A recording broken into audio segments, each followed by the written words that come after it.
Assalamualaikum warahmatullahi wabarakatuh. Baiklah, kami dari kelompok 7 akan mempresentasikan hasil diskusi kami terkait model regresi simultan dalam persamaan analisis sistem dalam mata kuliah ekonometrika. Sebelum itu, kami ingin mengucapkan terima kasih kepada Bapak Dr. Yuhendri Leofrista, SPD MPD, selaku dosen pengampu pada mata kuliah ekonometrika. Nah, pada pertemuan kali ini kami akan membahas terkait model regresi dengan mengetahui dan memahami penggunaan model regresi simultan dalam persamaan analisis sistem. Next. Sebelum itu, saya ingin memperkenalkan anggota kelompok 7, saya sendiri Syahda Umaira dengan NIM 2105338, ada Lutfi Delvian dengan NIM 2105353, dan Leoni dengan NIM 210535151. Baiklah, untuk materi pertama akan dijelaskan oleh Lutfi Delvian. Kepada Lutfi, dipersilahkan. Baik, terima kasih kepada moderator. Di sini saya akan menjelaskan materi mengenai keakuratan dalam menjelaskan mengapa menggunakan model simultan. Nah, jadi model simultan itu menawarkan beberapa keunggulan dibandingkan dengan model regresi tradisional dan hal akurasi penjelasan, terutama ketika terdapat hubungan timbal balik atau interaksi antar variabel. Nah, yang pertama, eh, beberapa alasannya yaitu mempertimbangkan hubungan timbal balik. Model simultan ini memungkinkan kita untuk mempertimbangkan hubungan timbal balik antar variabel, di mana variabel saling mempengaruhi satu sama lain. Hal ini penting dalam situasi di mana perubahan pada satu variabel itu dapat memicu perubahan pada variabel lain dan seterusnya. Contohnya itu model simultan dapat digunakan untuk menganalisis hubungan antara pendidikan dan pendapatan. Nah, model tradisional mungkin menunjukkan korelasi positif antara kedua variabel ini. Nah, tetapi model simultan dapat membantu kita menentukan apakah pendidikan ini meningkatkan pendapatan atau pendapatan yang lebih tinggi memungkinkan seseorang untuk berinvestasi lebih banyak dalam pendidikan. Yang kedua itu ada menghindari bias multikolinearitas. Nah, multikolinearitas ini terjadi ketika dua atau lebih variabel independen dalam model regresi sangat berkorelasi satu sama lain. Hal ini dapat menyebabkan masalah dalam interpretasi koefisien regresi dan bahkan dapat membuat model tidak stabil. Kemudian model simultan itu dapat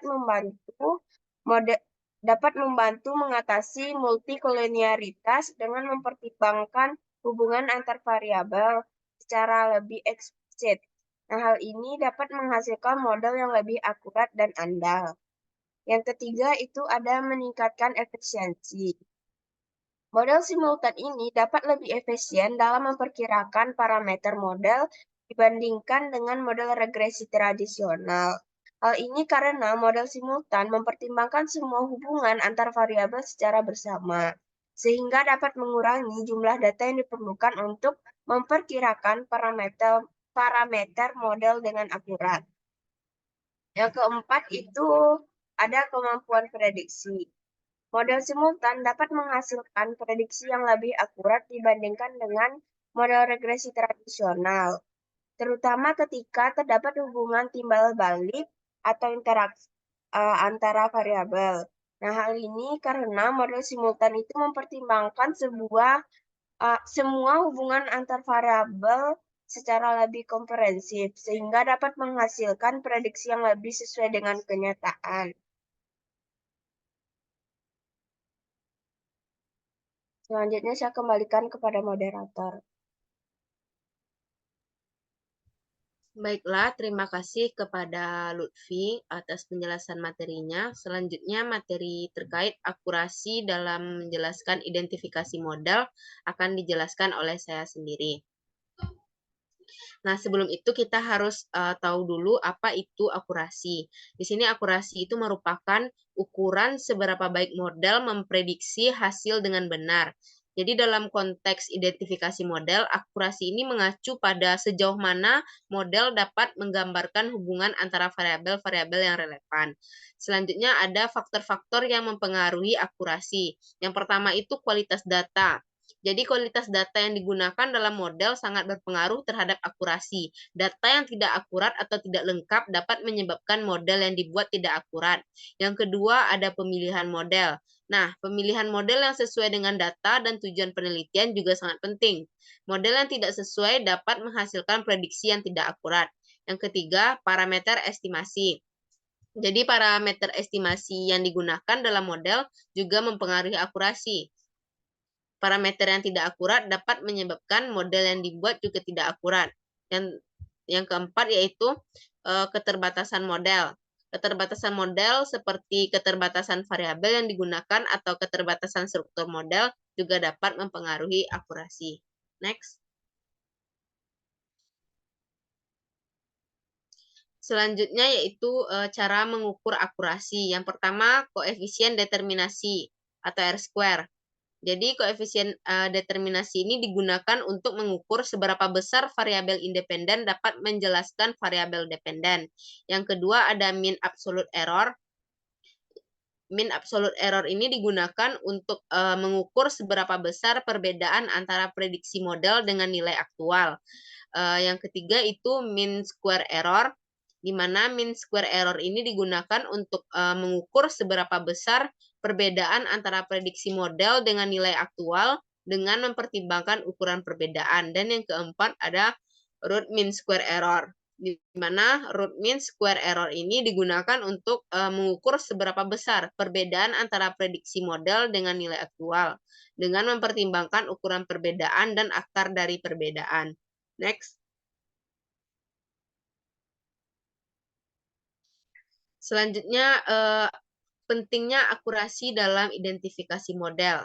Yang pertama itu ada spesifikasi model. Jadi akurasi ini dapat membantu kita memilih model yang paling sesuai dengan data.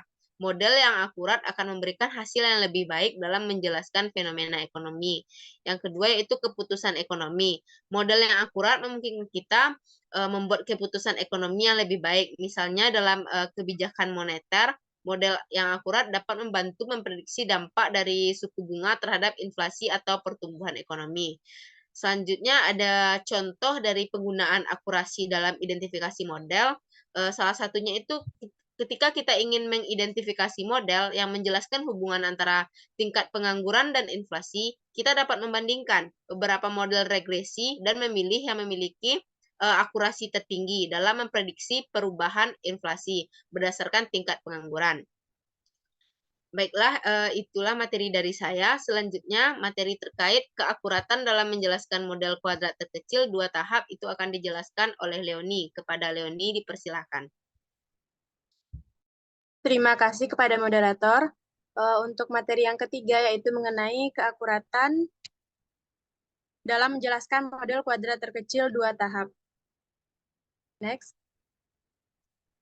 Yang mana persamaan simultan itu merupakan gambaran hubungan ketergantungan antara variabel bebas yang satu dengan yang lain.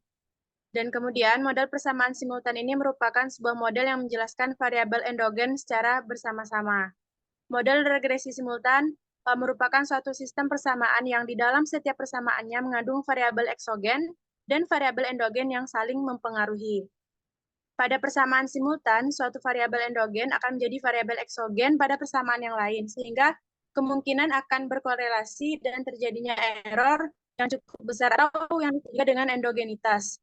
Yang mana dalam permasalahan ini, maka untuk mengatasinya kita akan menggunakan metode two-stack least square atau model kuadrat terkecil 2 tahap.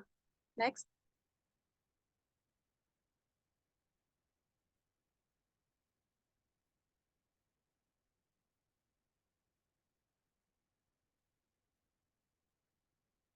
Selanjutnya yaitu kelebihan dari model 2SLS yang kita singkat, yaitu merupakan cenderung dalam metode ini tidak terpengaruh oleh adanya multikolonialitas dan kesalahan spesifikasi model.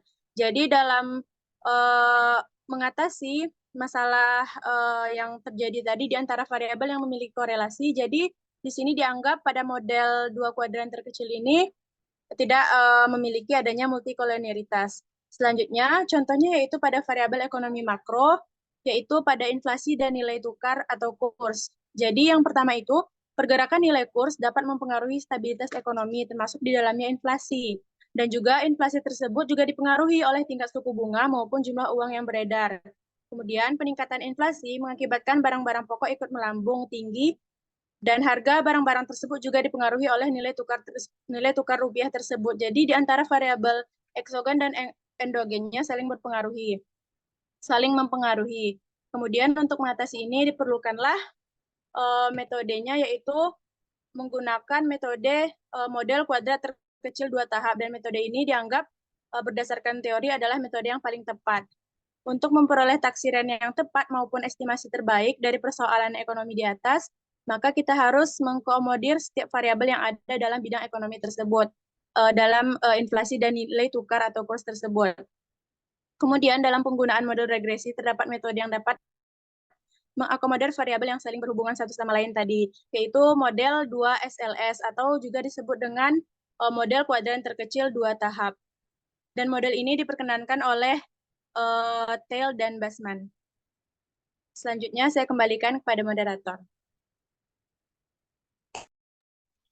Baiklah, terima kasih kepada Leonie atas penjelasan materinya.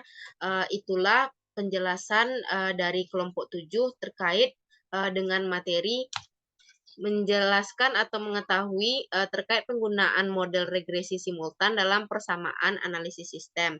Jika ada kekurangan dari kelompok kami, dari teman-teman nanti bisa menambahkan maupun bertanya pada forum diskusi.